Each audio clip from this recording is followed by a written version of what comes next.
नमस्कार, आप सभी का स्वागत है भाग्यम में। मैं हूं पंडित चंद्रशेखर शर्मा। दर्शकों, शुरुआत करते हैं आज के सुंदर दिन की ईश्वर के स्मरण और पंचांग के ज्ञान से, क्योंकि पंचांग का ज्ञान जहां आपके लौकिक कार्यों की सिद्धि की चाबी है, वहीं ईश्वर का स्मरण आपकी आत्मिक उन्नति का आधार। पंचांग के अनुसार आज दिनांक है 11 जून सन 2024, विक्रम संवत 2081 चल रहा है। ज्येष्ठ मास है, शुक्ल पक्ष है, ग्रीष्म ऋतु है, तिथि आज की पंचमी है और आज का वार है मंगलवार। आज अश्लेषा नक्षत्र है, रात्रि 11:39 तक, आगे मघा नक्षत्र है। योग व्याघात है, दोपहर बाद 4:46 तक, आगे फिर हर्षण योग है। योग की दृष्टि से आज का दिन मिले जुले प्रभाव वाला है। करण बालव है, शाम 5:29 तक, आगे भवकरण रहेगा। सूर्योदय का समय दर्शकों सुबह 5:32 का था और सूर्यास्त का समय शाम को 7:20 का है। आज का राहु काल दोपहर बाद 3 से 4:30 तक रहेगा। इसे पूरी तरीके से टाल दीजिएगा, इसमें कोई शुभ कार्य शुरू नहीं करते हैं और लंबी यात्रा पे नहीं निकलना चाहिए। अभिजीत मुहूर्त आज दिन में 11:58 से दोपहर 12:54 के बीच है। दिन में 2 बार दुष्ट मुहूर्त भी रहेंगे, इन्हें ध्यान से समझ के सूझबूझ से टाल दीजिएगा। यह है सुबह 8:17 और सुबह 9:13। आज का दिशाशूल दर्शकों उत्तर दिशा में, तो पहली कोशिश तो यही कि उत्तर दिशा की यात्रा को आप टाल दें। लेकिन अगर जाना बहुत जरूरी है, अनिवार्य रूप से आपको उत्तर की यात्रा करनी है, तो एक छोटा सा परिहार कर लीजिए। परिहार होगा कि उत्तर की ओर मुख करके आपको गुड़ खाना है थोड़ा सा और 5 कदम पीछे चल लें और इस दौरान अपने इष्ट को अपने हृदय में स्थित माने, उनसे प्रार्थना करें, ध्यान करें और फिर इस दिशा की यात्रा करें, तो यात्रा बहुत अच्छी रहेगी, दिशाशूल परेशान नहीं करेगा। आज का शुभ समय दर्शकों, यानी आज के दिन का सदुपयोग करने का जो समय है वो है सुबह 9 बजे से लेकर दोपहर 2 बजे तक, तो उसका पूरा सदुपयोग कीजिए। आज की चंद्र राशि दर्शकों कर्क है, यानी चंद्रमा अपनी स्वयं राशि से गोचर कर रहे हैं, जिससे आज का दिन सभी 12 राशियों के लिए कुछ इस प्रकार रहने वाला है। सबसे पहले बात करते हैं मेष राशि की। मेष राशि वालों को भावनात्मक उतार चढ़ाव का सामना करना पड़ सकता है, इमोशनल बहुत ज़्यादा अप डाउन्स आएंगे। वृष राशि वाले अपनी माता और बहन से पाएंगे आशीर्वाद और जीवन में आगे बढ़ने के लिए सपोर्ट। मिथुन राशि वाले आज अपने मधुर व्यवहार के लिए जाने जाएंगे। वहीं कर्क राशि वाले अति भावुकता पर अपने नियंत्रण रखें और अपने आप को एक सॉफ्ट टारगेट के रूप में ना दर्शाएं। वहीं सिंह राशि वाले ध्यान रखें कि आज ऐशो आराम में ही बहुत ज़्यादा खर्चा ना हो जाए आपका। ऐसे ही कन्या राशि वालों की कोई मनोकामना अचानक से पूरी होती हुई दिखेगी। ऐसे ही तुला राशि वाले, ऐसे लोग जो राजनीति में या जन सेवा से जुड़े हैं, उनके लिए बहुत ही योग कारक दिन है। वृश्चिक राशि वाले भाग्य से पाएंगे एक ठोस और नई शुरुआत। वहीं धनु राशि वाले हृदय से संबंधित समस्या और यूरिन इन्फेक्शन के प्रति थोड़े सावधान रहें। मकर राशि वाले साझेदारी के कार्यों में लाभान्वित होते दिखेंगे। वहीं कुंभ राशि वाले ध्यान रखें कि आज ससुराल वालों से कोई विवाद ना हो जाए आपका। ऐसे ही मीन राशि वाले आज बहुत ही समझदारी से कोई महत्वपूर्ण मसला सुलझा लेंगे। अब करते हैं आज के दिन की ज्ञान चर्चा, जो आपकी अंतर्दृष्टि, हमारी अंतर्दृष्टि प्रज्ञा को जागृत कर देगी, हमारे चरित्र को, व्यक्तित्व को उन्नत कर देगी। फिर आगे समझेंगे उन विशिष्ट उपायों को जो आपको समस्याओं से बाहर ले आते हैं और जीवन में सफल बना देते हैं। अंत में करेंगे आज के दिन की ज्योतिष मंत्रणा और समाधान। दर्शकों, जैसी दृष्टि वैसी सृष्टि। आप जिस नज़र से संसार को देखते हैं, वैसा ही संसार भी आपके लिए बन जाता है। जैसे कि एक जेब कतरे के लिए संसार जेब से ज़्यादा कुछ भी नहीं है, क्योंकि उसकी दृष्टि वहीं अटकी रहती है। ऐसे एक संत के लिए सृष्टि उसके इष्ट का विस्तार मात्र होता है।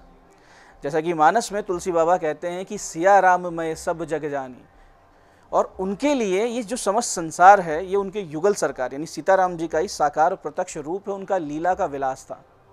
वास्तव में दृष्टि ही वही है जो कि शुद्ध हो, परिष्कृत देख पा रही हो, जिसे भेद से मुक्ति मिल चुकी हो और जो दोष से रहित हो चुकी हो। इस पर शास्त्र कुछ यूँ कहते हैं कि मातृवत परदारेषु परद्रव्येषु लोष्टवत आत्मवत सर्वभूतेषु ये पश्यति सह पश्यति।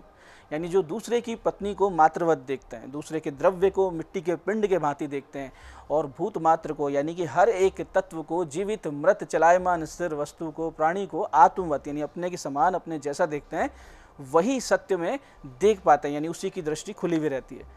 तो इस प्रकार की दृष्टि ईश्वर की कृपा से हमारी खुले, हम समभाव रखें, बुरा ना सोचें ना बुरा देखें और संसार को बहुत शुद्ध दृष्टि से देखें, इसका अभ्यास करें। यही आज की ज्ञान चर्चा का सार है। अब बात करते हैं उन विशिष्ट उपायों पर जिनकी सहायता से हमें ईश्वरीय प्रेरणा और शक्ति स्रोत प्राप्त होता है और हमारे संकटों का नाश होता है।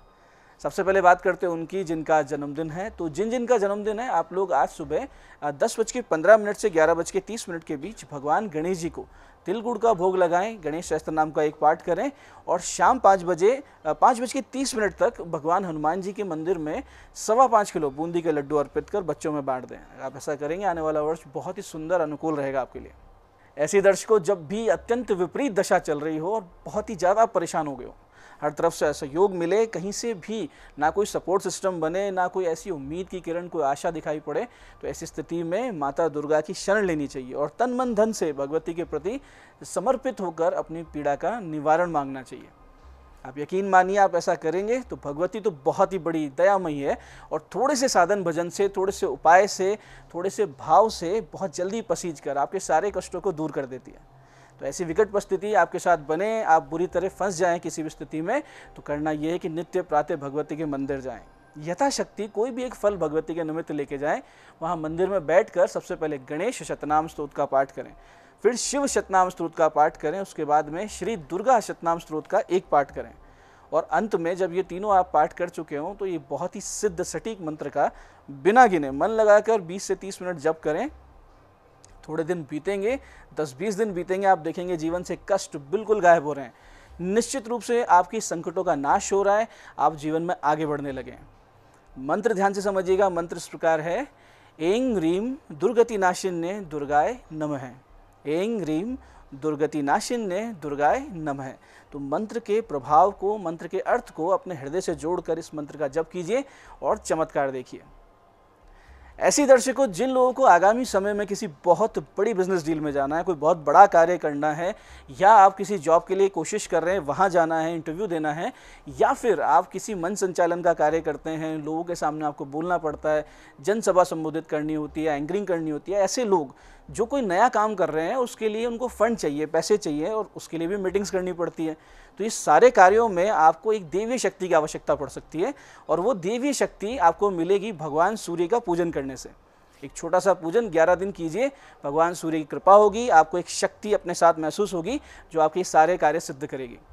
इसके लिए आपको चाहिए होगा एक सूर्य यंत्र, लाल चंदन की माला जप के लिए, भीगे हुए गेहूं गुड़ प्रसाद में और लाल पीले फूल यंत्रार्चन के लिए। सबसे पहले नित्य भगवान गणेश जी और अपनी कुल देवी का पंचोपचार से पूजन करें और फिर एक सूर्य यंत्र लेकर धूप दीप पुष्प नैवेद्य से उनको उपचारों से पूजन करके भगवान सूर्य को रक्त पुष्प गुड़ कुमकुम मिले जल से अर्घ दें।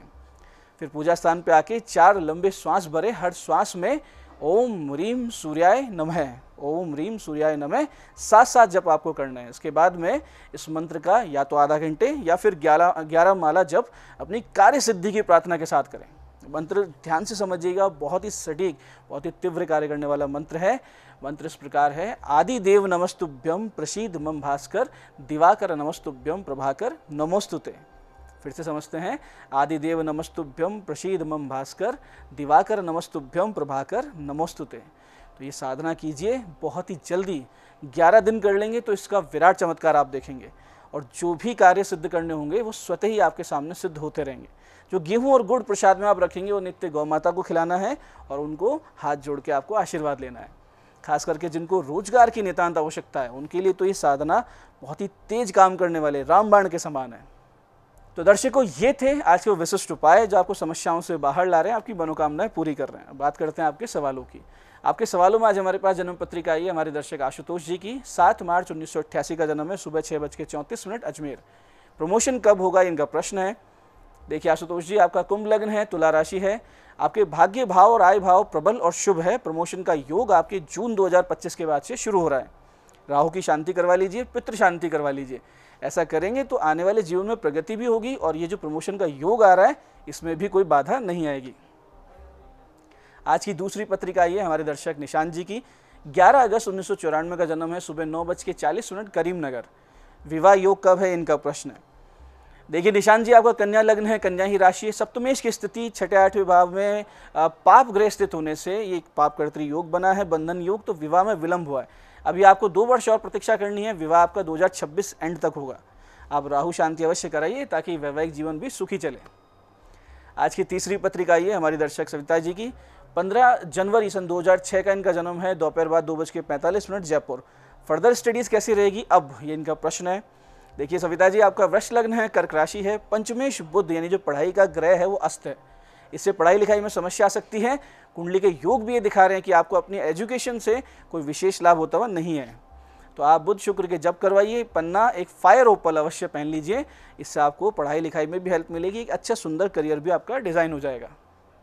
तो दर्शकों, ये था आज का पंचांग विशिष्ट उपाय और ज्ञान चर्चा। मैं पंडित चंद्रशेखर शर्मा ये आशा करता हूँ कि बताए उपायों को सही विधि, सटीक समय, अटूट श्रद्धा से करके आप पूरा लाभ उठाएंगे और जो ज्ञान चर्चा, जो सत्संग हमने किया, इसे अपने जीवन में उतारेंगे। धीरे धीरे आपका जीवन शिवमय, सत्यमय और आनंद में होता जाएगा। मैं महादेव से प्रार्थना करता हूँ कि जब आप हमारे बताए उपाय करें तो आपके कष्टों का निवारण अवश्य हो और मनोकामना पूर्ति निश्चित रूप से हो। कार्यक्रम में बने रहने के लिए बहुत बहुत साधुवाद। भगवती आप सबका कल्याण करे। जय आदिशक्ति।